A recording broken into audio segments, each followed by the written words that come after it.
On Wednesday, market sentiment is quite buoyant.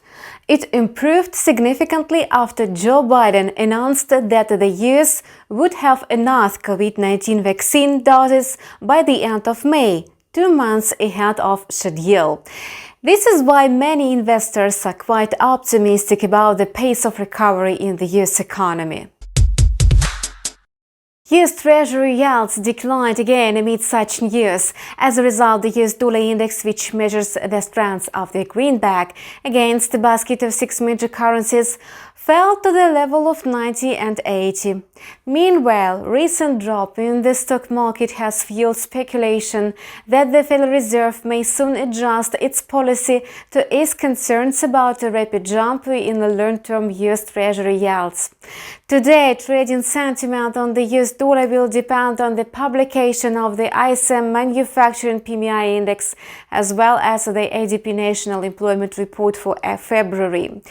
At the end of the Asian session, the dollar-yen pair is consolidating near 7-month high.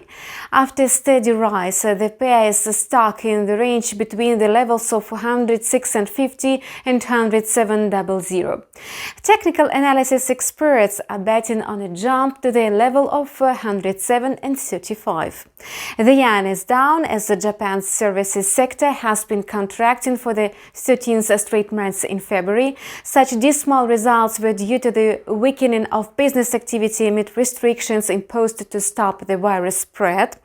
Japan's lower house approved a $1 trillion draft budget for fiscal 2021, its largest ever.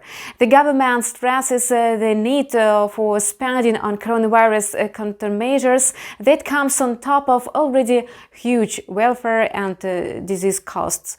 The AUD-USD pair is climbing up counter to the signals of technical indicators. The upward correction may push the pair to the level of 0.7875, yet there is still possibility of a downward movement if the pair dips below the level of 0.7765. The rally of the Aussie is likely to be short-lived as it has largely due to the release of data on Australia's GDP growth for the fourth quarter of 2020. As it turned out, the economy expanded by 3.1% in the last 3 months of 2020. On the yearly basis, GDP was down by 1.1%, again exceeding expectations for a decline of 1.8%. And that's all for now. We wish you profitable deals. See you on our channel with a new video in a couple of hours.